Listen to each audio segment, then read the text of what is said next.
Hello, everybody. Marcos Cabrera here, coming at you with the second season of your Harmonica podcast, an online event happening only here on my YouTube channel. Subscribe if you haven't.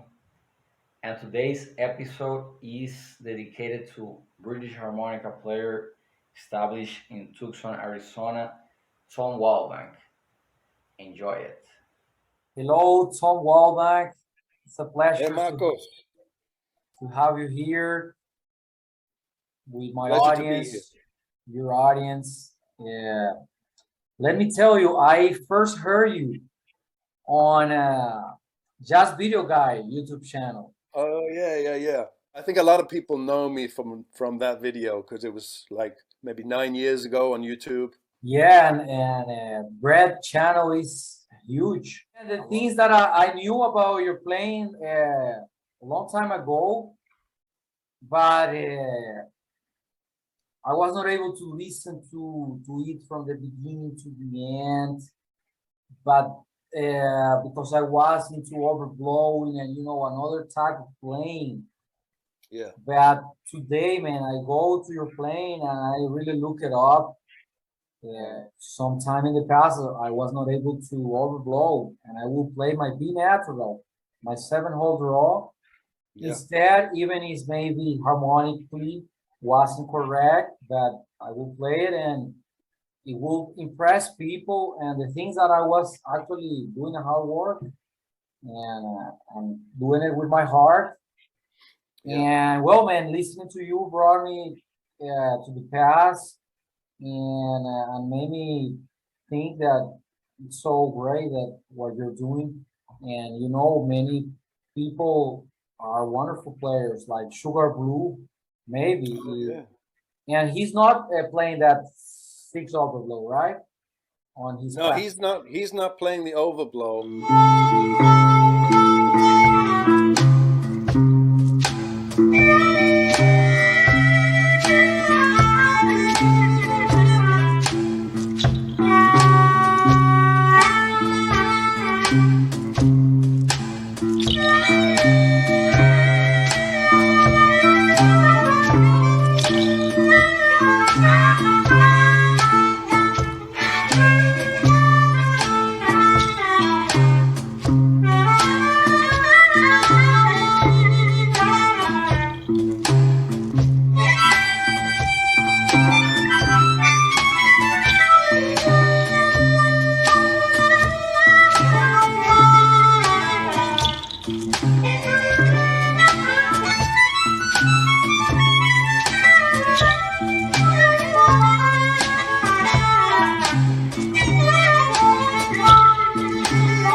Oh, yeah, that was Gila Avenue, an A minor bluesy vamp where Tom is using a D harmonica played in cross harp, showing you how many different things you can do even without being able to overblow.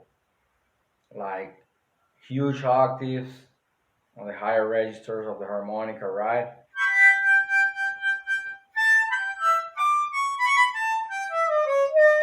Fast runs, bendings, vibratos, hands vibratos.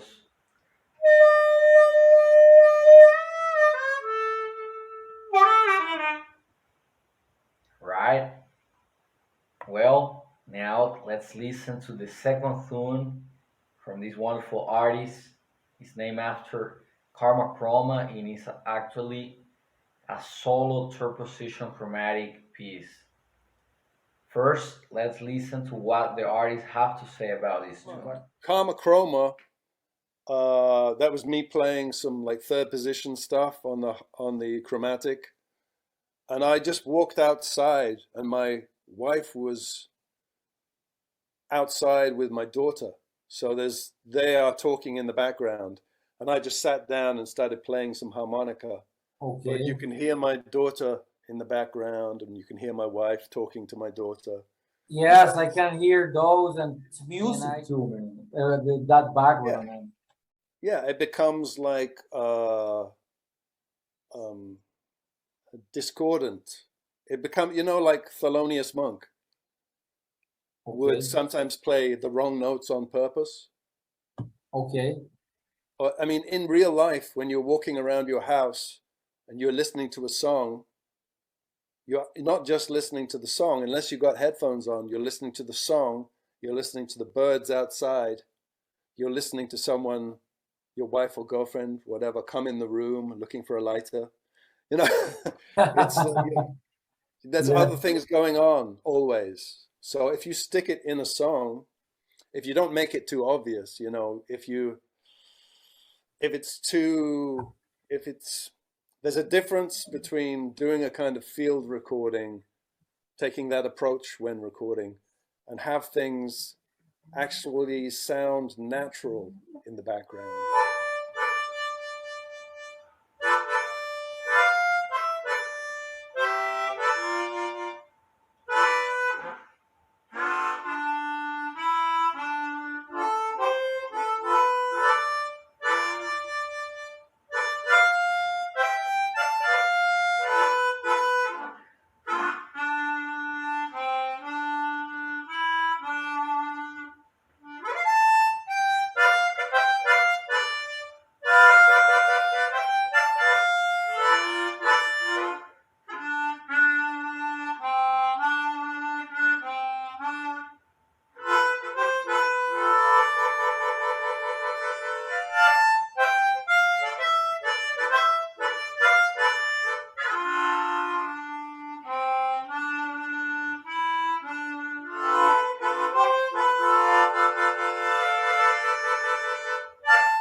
Be your own critic, you know, because it's a short life.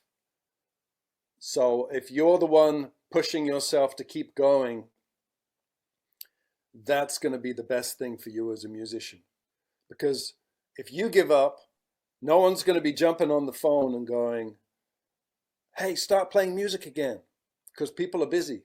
People have got lives. People have got things going on. You're the only one who can keep yourself going. So you got to keep encouraging yourself and realize that even if you're frustrated with your level of playing, you're still at a certain level of playing which sounds good to people. You know, you might be thinking, oh, I'm tired of the way I play, but the audience, they're like, oh, this is good. You know, your frustration at your own level is not in sync with the audience's appreciation of your musical ability, is what I'm saying. Oh, that's great, man. That's great. And sometimes we musicians torture us with criticism from ourselves, and we are not able to see that part of the picture. Yeah. That the audience is there loving your sound, and you're Yeah. making them happy. I was impressed these days. I learned my first experiences were using Steve Baker's play alongs. Oh yeah. Yeah, yeah. He, Steve Baker, he's great. there was this song.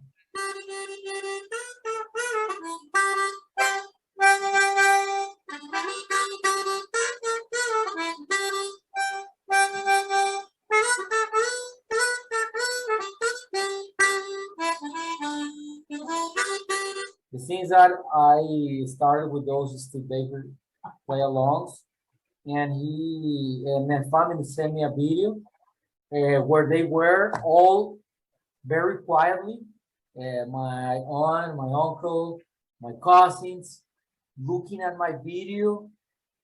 Long time video. I was very young with short hair, and they were really quiet, man. And there were some children, and they were clapping after my video. And Yeah. it is just like what you're saying. Yeah, by that time, I might, let's say, erase that video. Oh man, I don't like this. But look at that. My family found the video and they have a joy. Oh, we miss Marcos. Oh, Marcos always played well. Yeah, yeah, it's great, and I think a lot of musicians, when people come up to you after a gig and say, "Hey, you probably hear this all the time, but I want to say how much I enjoyed your music."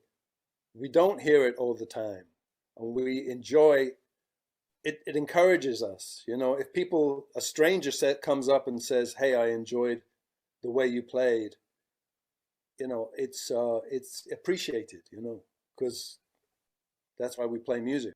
Well, that was it for today. I hope you have learned a lot and stay tuned for more episodes of your Marcos Cabrera Harmonica podcast. Bye bye.